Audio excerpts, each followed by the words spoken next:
Hi, I'm Krista Blackwood. I'm the Artistic Director of the vocal ensemble Octarium. You may find information about Octarium at www.octarium.org. But this serves to give you a little bit of information about me. The video blog, this is my first video blog. I often write blogs on Octarium's blog site, but I don't video blog terribly often because I tend to write more clearly than I speak, so this is a new experience for me.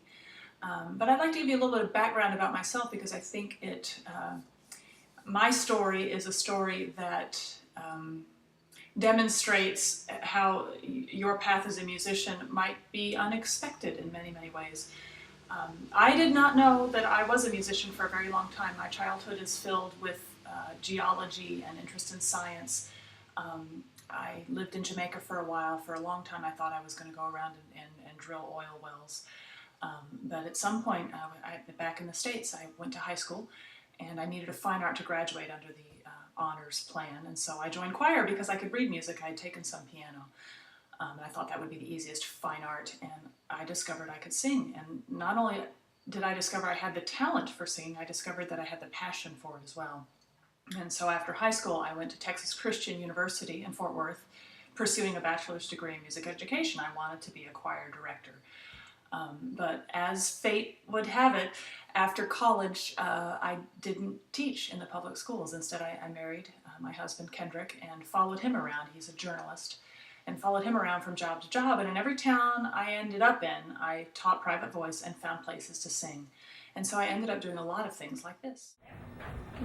Okay, I'm going to tell you a story about me.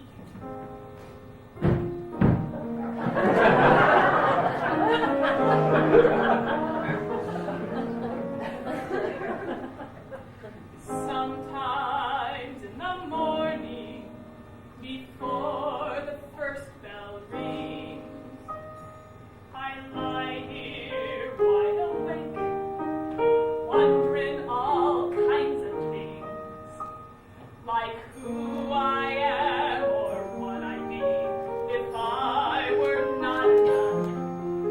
I suppose I could be anything, but if I could be anyone, I'd like to be a country singer, like those red leaves. So I spent several years doing that, going to whatever town I went to and finding a place to learn and to sing and to experience things. I was in Omaha, Nebraska, and I was doing a production with Opera Omaha. And John Stevens, who is the director of the voice department at University of Kansas in Lawrence, he was also in that production, and he accosted me one day in the galleys of the Orpheum Theater in Omaha, Nebraska, and he said, "You know, you have a really good throat. You ought to come study with me and get a graduate degree." And I thought about it real hard because Hal France, who was the artistic director of Opera Omaha at that point, had been telling me the same thing, that I had a good throat, but I needed a little bit more study, a little bit more refinement to make myself a mover and a shaker in the opera world in particular. And I wasn't really sure that's what I wanted to do, but I did know that I loved teaching. My private voice studio in Omaha was quite large and quite rewarding. And so I thought, well, what's it going to hurt? I'll go to grad school, I'll get a master's, that will at least make me a better teacher, and then I'll find out if this opera thing is going to work. And so I came to KU and I studied with John, and I ended up not only getting a master's in voice, but also a master's in musicology, because my first role at KU was the pants role of Xerxes in Handel's Xerxes. And so I got interested in the concept. I'm a walking pants role. You can't really tell from this video, but I'm very tall and very thin. And so the roles that I would get most often were these pants roles. And so I got interested in the phenomenon of them and the new musicology involved with that. Defunct the new musicology in a lot of ways, but that's another video blog entirely.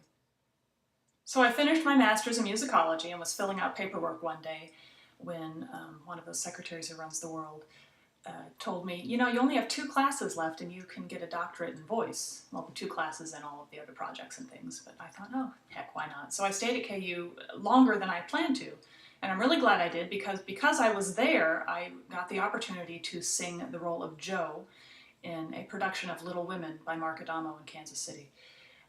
It was the second production of that opera ever. Houston had done it kind of as a preview the year before, and Kansas City Civic Opera, a small little opera company, jumped on this opportunity to grab this opera before it took off, not knowing, of course, it was going to take off, but having the idea that it would. And I managed somehow to get the role of Joe in a really fantastic production with really fantastic singers. And Mark Adamo came to this production and heard me sing, and I'll tell you a little bit more of the story after I show you a little clip. I have a little video clip of it. The quality is really bad, but if you haven't heard the opera, you really need to get a taste of what it's about. There's a 12-tone row, but there's also a lot of Sondheimy moments in it. It really is one of those operas that can grab you even if you don't like opera. So here's a short clip from Joe's first aria called Perfect As We Are. It's hard to understand the words I'm singing, but she's talking about how it's all about families, and she doesn't want her family to disintegrate. She doesn't want Meg to get married. She doesn't want Beth to die. She doesn't want Lori to love her. She wants everything to remain perfect as it is.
Okay, so here I am. I've played Joe in Little Women. Mark Adamo loves me.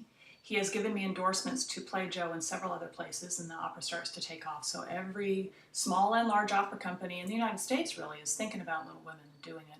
And I'm one of the preferred Joes. It's not an easy role to sing, and so I know it already, which is a valuable thing. And Mark Adamo thinks I'm great. So the doors are opening to this career in opera. And just at that moment, fate intervenes, and things happen. And what happened to me was that I started to struggle with my voice, and not in a minor way. Oh, it doesn't quite work the way it used to, but I was completely vocally paralyzed for a couple of years. Not only could I not sing, but I couldn't even speak.